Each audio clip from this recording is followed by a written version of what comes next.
Assalamu alaikum students, welcome back to my YouTube channel quick study.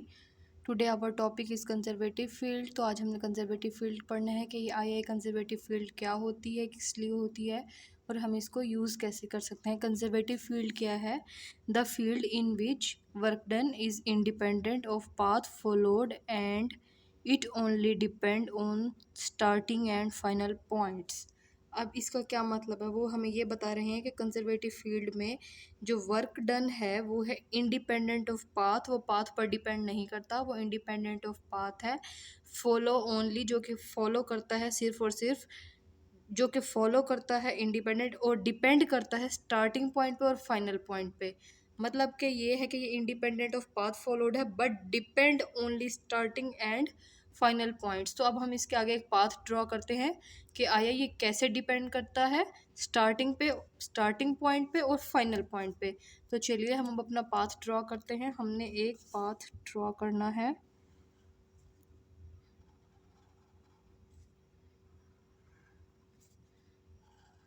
तो हमने ये एक पाथ ड्रॉ कर लिया।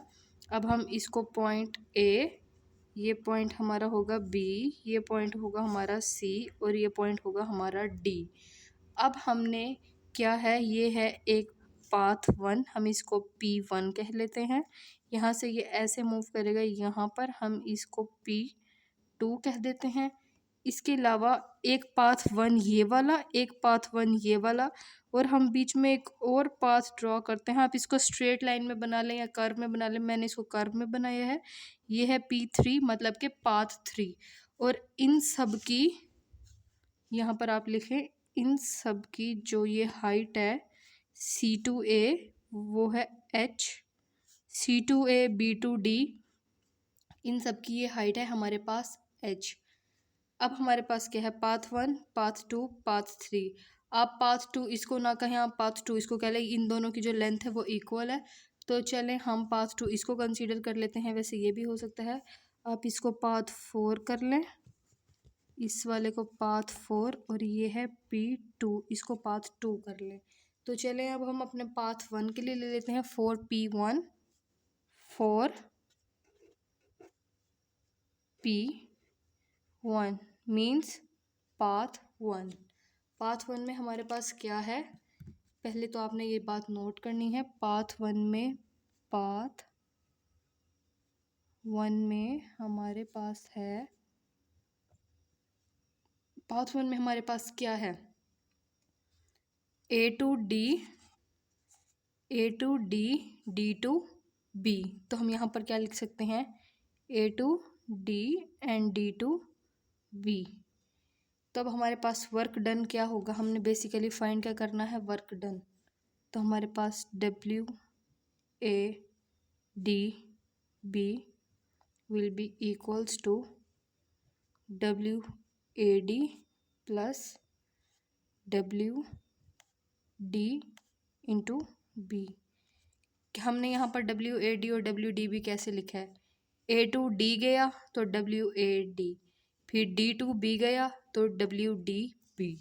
अब हम यहाँ पर अपने एंगल्स और वो सब कुछ पुट करते हैं।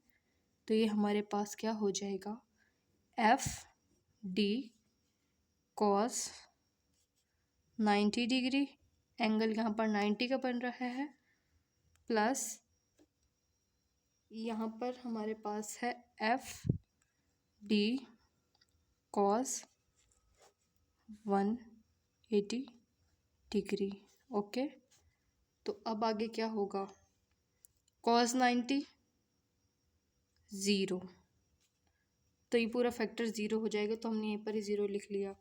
अब हमारे पास है FD will be equals to mg, ये हमारे पास फॉर्मूला है, मतलब कि पोटेंशियल एनर्जी। तो हमारे पास यहाँ पर क्या हो जाएगा, mg तो आ गया, लेकिन यहाँ पर हमने एक h हाइट भी तो ली थी ना, तो हम लिखेंगे mgh cos 180 माइनस 1।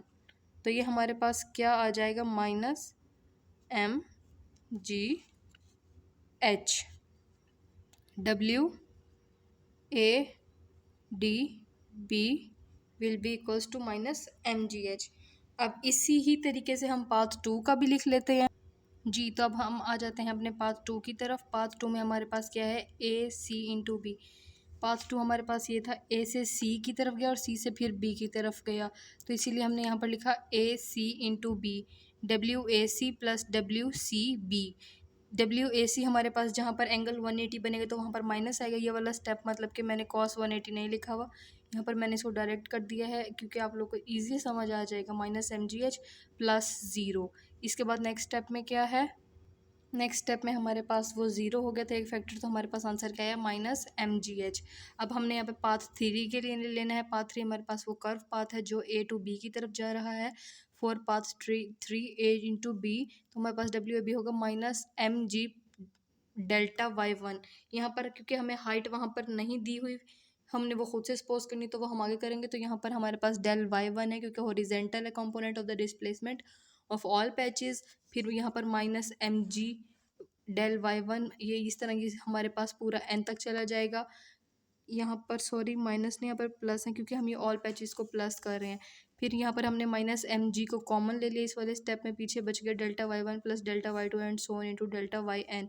फिर हमने इसको इक्वल कर लिया है एच के। फिर जब हमने इसको एच के इक्वल कर लिया है तो हमारे पास W A B will be equals to minus M G H. यहाँ पर आप लिख लें W A B will be equals to minus M G H. अब हमने यहाँ पर टोटल वर्क डन लेना है, तो वो क्या होगा, तो हमारे पास W total work done total ये आया zero minus M G H plus zero plus M G H. यहाँ पर फॉर्मूला पीछे दो माइनस एम जी एच है तो हम उसके अंदर कर करेंगे तो होगा तो टू एम जी एच, लेकिन हम साइन यहाँ पर माइनस लगाएंगे, तो इस तरीके से जब हम इसको आगे सॉल्व करेंगे तो फिर ये माइनस एम जी एच और ये प्लस एम जी एच आपस में कट जाएगा और पीछे हमारा आंसर आ जाएगा ज़ीरो, मतलब कि work done for a close path जो हमने कंजर्वेटिव फील्ड फाइंड किया उसका आंसर आ जाएगा ज़ीरो। उम्मीद करती हूँ आपको वीडियो अच्छी लगी होगी। वीडियो अच्छी लगे तो लाइक करें, कमेंट करें और चैनल को ज़रूर सब्सक्राइब करें। Thanks for watching. अल्लाह हाफिज़।